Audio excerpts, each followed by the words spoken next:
everybody. My name is Arthur Aidala, and I am the managing partner of the law firm Aidala, Overturning and Kamens. We were the part of the trial team, and we were the appellate team.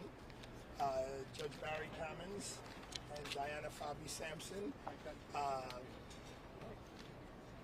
and myself tried the case alongside Donna Rotuno and Damon Chironis 4 years ago, more or less, right now in this courtroom right behind us. And at the time of those rulings, from the days I interned with John Esposito in 1980 and when my father worked here in the 60s and 70s, what we knew then was the first words that came out of my mouth to the Court of Appeals, which was from the bottom of our hearts, from our collective hundreds of years of experience, we knew that Harvey Weinstein did not get a fair trial. And there's a quote from Judith Kaye, who was one of the great leaders of this state. She was the chief of the Court of Appeals of the state of New York. And the essence of it was, there are some people who are very unpopular in our society, but we still have to apply the law fairly to them. And in this courthouse behind us at that trial, the law was not applied fairly to Harvey Weinstein. And what the Court of Appeals, the highest court in the greatest state, in the greatest country, said today is that yes, no one is above the law, but no one is below the law either. And the case in which it relies upon is called the Molyneux case. It's over 100 years old. And what the Court of Appeals said, you can't throw out 100 years of legal precedent because someone is unpopular. We compliment the Court of Appeals for having the strength and the courage to do so.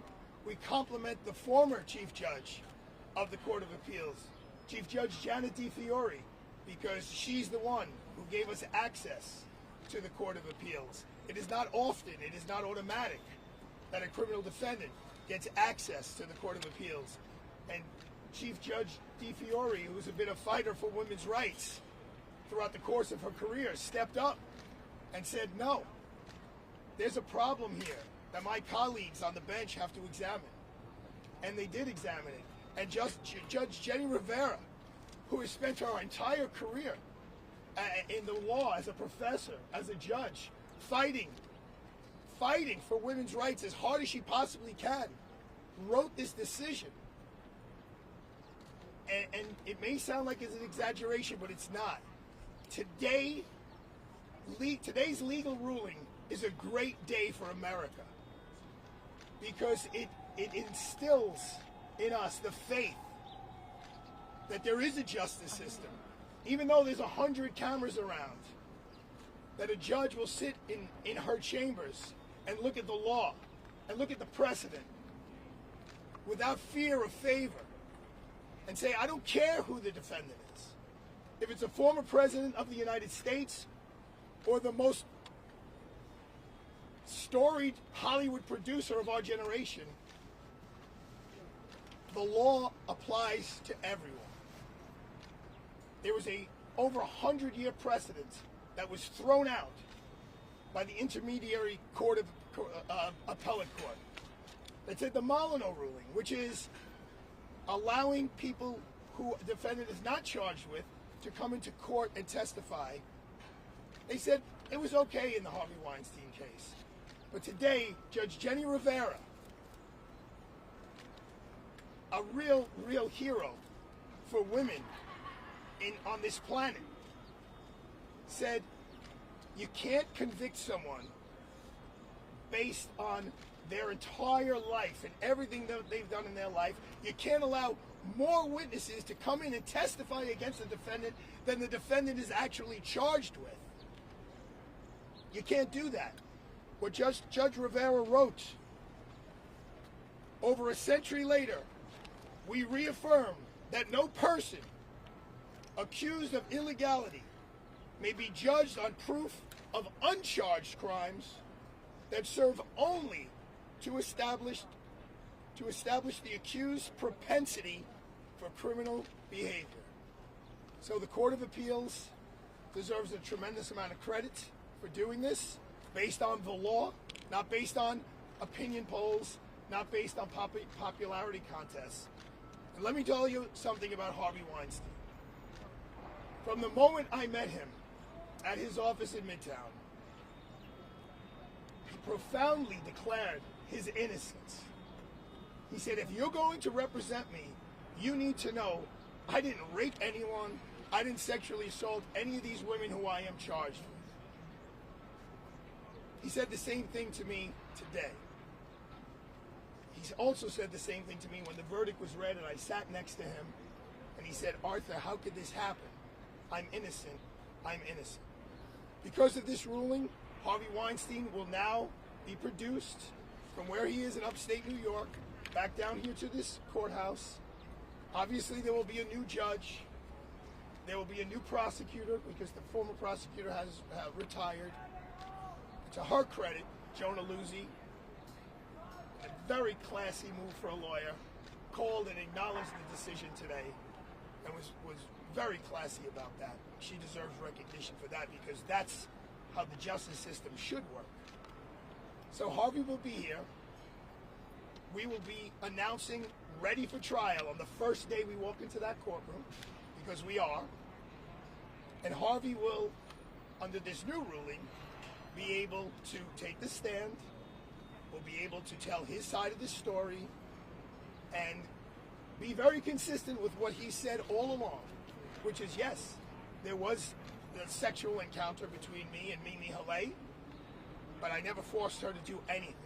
In fact, 7 days after the alleged assault, we had consensual sex, which she testified to in this courthouse.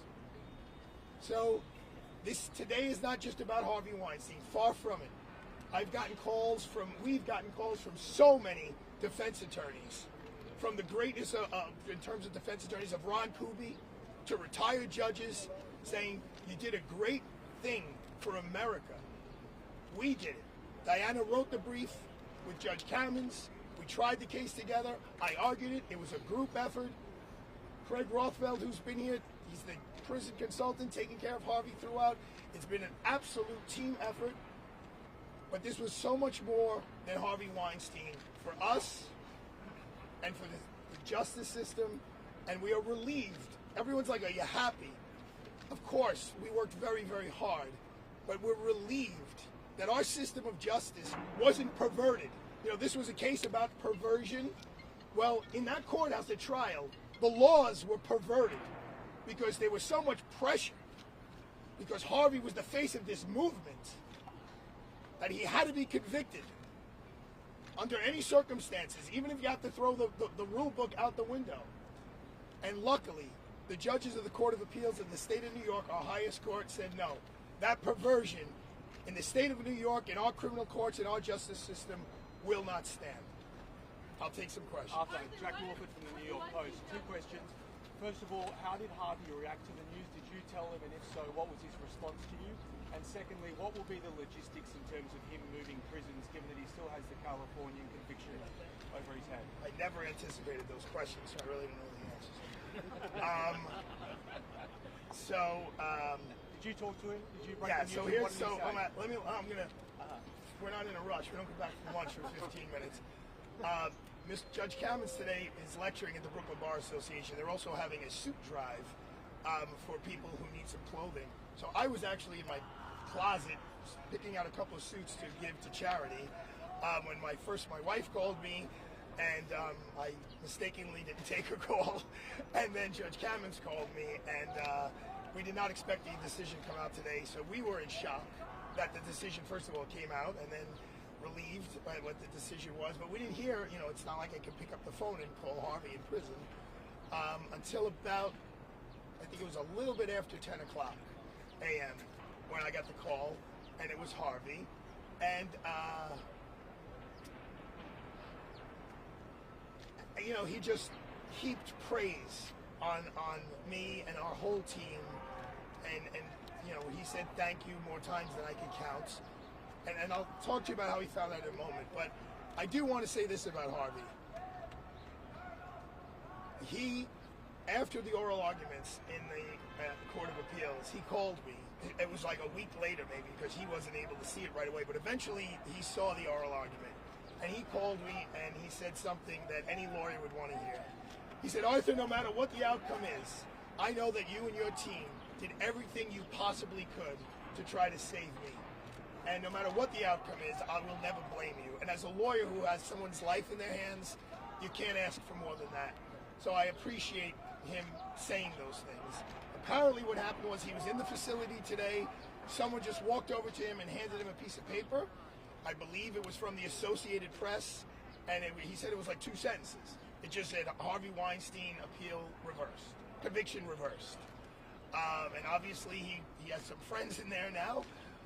You know, he's like, Arthur, I've been here 4 years in prison for something I didn't do. You got to fix this. I said, Harvey, we're going to walk in there. John Esposito has been my supervisor since 1990. He said, we're going to go in there, and the first they say, Your Honor, we're ready for trial. Just, you know, let's pick a trial date. We're ready to go. Was he emotional? How was he? He wasn't emotional like crying. Craig was crying. Craig was crying. Diana was very, very focused on making her cappuccino. I was a little more. I was in a little bit. I just was not expecting. We got some misinformation that there were no more decisions from the Court of Appeals coming down, so we were not prepared. But Harvey was very gracious, very grateful. He called me actually 3 times. You know, look, he's in a horrible place, in a horrible situation, but the human spirit is strong, and so he has done the best he can with his help and the help of Craig Rothfeld to make the best out of a horrible situation. But it is chilling when a human being who's in his early 70s now says, Arthur, I've been in jail for 4 years for something I didn't do, and what was done improperly. And that's a really, think about where we all were 4 years ago. We were in lockdown and COVID. Think about how much life has passed, and he's missed all of that, and he's got little kids. Arthur, quoting the last from NBC News, just curious, explain to us, does he now get extradited to California and begin serving that 16-year sentence there? Talk to us about what happens next. What happens next is that actual judgment from the court will be sent up to the courthouse. To the prison and to the courthouse. His case now will be redocketed like it just started from the beginning, and he will be transported down here to a facility down here yet to be determined, and we will go. It's like his case begins brand new, like those days, I guess 5 years ago, almost 6, when he was initially arrested and brought in, and you know, we start from scratch. So it's 100% that this will go to trial again? Well, that is in the attorney's discretion. If they want to dismiss the case, I'm not going to object to that. But the case starts from the beginning. Hi. Thank you. Sonia Ray from WBC. Does Harvey Weinstein have any remorse or any regret? Well, he spoke at his sentencing quite eloquently about the remorse and regret that he has, that he put these women through that situation, and he looked at them right in the eyes in that courtroom. But Harvey Weinstein has been very, very consistent. Mimi LA and I fooled around on, I forget what day of the week it was. She called me in the morning. This is her testimony. She called me in the morning, said, my friend's having a baby in California. Can you fly me out? He flew her out. She came back less than 10 days later. They went to dinner and they made love. And then years later, she said, well, the time we made love, that was consensual. But the 10 days before that, that wasn't consensual. And Harvey Weinstein says, no, it was consensual. And he wants to come back into the courtroom and have this team and whatever lawyers Mr. Weinstein wants to bring on, cross-examine her, fight her case. He wants to take the stand and say, look, yes, it happened. We never said it didn't happen, but I didn't sexually assault anybody. What does this mean for Harvey's California factory video department? Well, there a brilliant lawyer by the name of Jennifer Bogine, who I spoke to on the way here. She's handling his California appeal. I will tell you that one of the women who testified at this trial, one of those Molyneux witnesses of which the case was reversed, She testified at this trial, not that he was charged here, but he was charged in California. And a jury heard her in California. And the jury didn't believe her and found him not guilty of that woman who helped convict him here. So when one of the only Molyneux witness that was actually put to the test of being cross-examined in front of 12 jurors, those 12 citizens of the United States of America said, "We don't believe you, not guilty." Arthur, do you think that Weinstein will go free? I can just tell you what Jennifer Bogine, his attorney in California, told me, is that she said the appellate points in California are actually stronger than the appellate points here that we were just victorious on. I'm confident if there is a trial here in New York, Mr. Weinstein's insistence on his innocence will come forward and he would be acquitted, yes. You said that he would take the stand. Would he take the stand? He's been dying to tell his story from day one. And the ruling that took place in this courthouse 4 years ago, at the Court of Appeals, when we argued, one of the judges on the Court of Appeals said to the prosecutor arguing at the Court of Appeals, no one in their right mind would testify based on the ruling of what prior bad acts he could be cross-examined on. Those, in light of this Sandoval ruling, which is what a prosecutor could question a defense attorney on, judges throughout this nation are going to scale back what they allow to come into evidence because it's a constitutional right to tell your side of the story without having so much baggage from your whole life being put on display to a jury. You're supposed to be judged on the facts of the case, not on what you did in college. Yes, ma'am. To that point, given that there was also a Sandoval ruling, the Trump case is happening now, how do you think this ruling affects the ongoing Trump trial? I know that Judge Mershon is a very thoughtful man, and I am sure, he's a little busy, but people around him, I'm sure, are reading this decision and taking into consideration to see whether this ruling, because this is now the law of the state of New York, whether his ruling 2 days ago regarding Sandoval and the Trump trial, whether it jives and it's appropriate.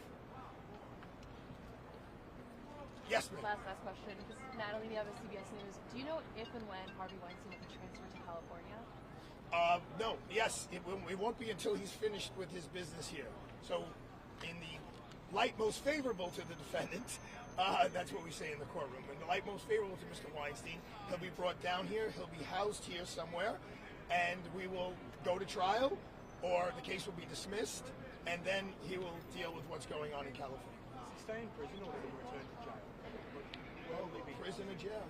I don't know. Craig will figure it out. So I'm just trying to understand the process here.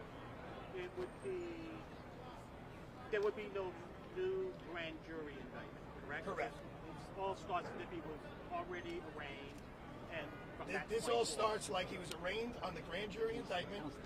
It's now there's the first time there were three women.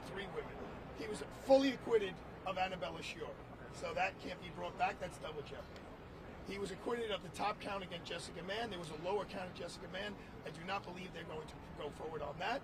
So it's really only Mimi Haley. So it's now a one witness, and the court says you cannot have 4 times the amount or double the amount of Molyneux witnesses. There can be no Molyneux witnesses here. And everyone should be clear that this case was decided on the law, based on a case that's over 100 years old and has been cited thousands and thousands and thousands of times.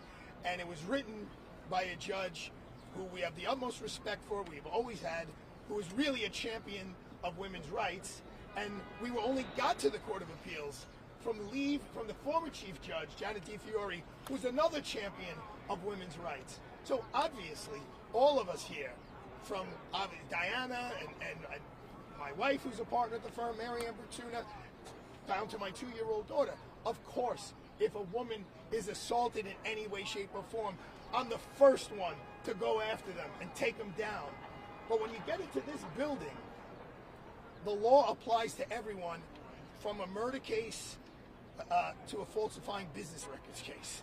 So, and that's what the Court of Appeals said today, and it's a great day for the citizens of this city, the citizens of this state, the citizens for the United States of America, and to the world, because the world is watching. I got a call from my cousins in Bolognetta, Sicily, which is a town with 3,000 people in it, that it's on the news in Bolognetta, Sicily.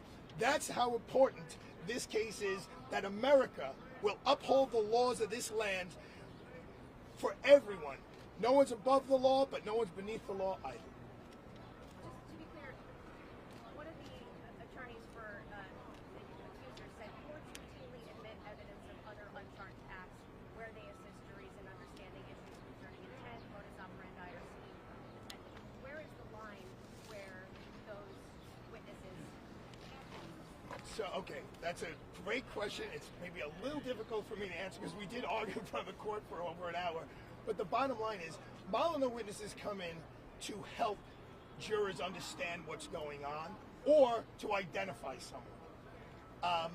In this particular case, if you believed what Mimi Haley, her testimony, you didn't need any help from any of the witnesses to understand what Mr. Weinstein was trying to do. She gave a very clear narrative of her side of the story. If you believed her, he was guilty. If you didn't believe her, he's not guilty. You didn't need 4 other people who he was not charged with to help understand what sexual assault is, and that's exactly what Judge Rivera found. That the witnesses were there only to make Harvey Weinstein look bad. That's the only reason why those witnesses were admitted, to show that he's a bad guy. He was tried on his character, not on the evidence. The attorney saying that those witnesses can be used. Would they be used again? No. This ruling says they cannot be used again. There's limited exceptions when those things come in. Like if you don't know who someone is, there's a real ID is an issue, which it wasn't here. You could say, oh well, someone's done this before in this particular way. They left a certain mark on the wall, and in this case, they left the mark on the wall. So therefore, you could draw the conclusion. Those issues weren't in effect here. And the Sandoval ruling was. No one has ever seen a ruling like that in the history of New York. If they had, the prosecutor would have brought it up. They were going back to the Ronald Reagan administration, bringing in things he had done, fights he had had with co-workers. He employed 10,000 people. He had a fight with 30 of them. They wanted all 30 of them to come in to talk about, oh yeah, he yelled at me, or he called me a bad name, or he yelled at a waiter in a restaurant. The judge was like, oh, it could come in, it could come in, it could come in. And the Court of Appeals said, no. We want to encourage United States citizens to defend themselves. We want to encourage them to take the stand and tell their side of the story. This went from a he said, she said case into the trial judge eliminated the he said, and it just became she said, the charged witnesses, she said, the uncharged witnesses. It became 7 against 0 because he couldn't talk. And the court said, that's not our system of justice, and we don't care who the defendant is. We're not going to allow that to take place. You good? Thank you, everybody. Good luck with everything going on here.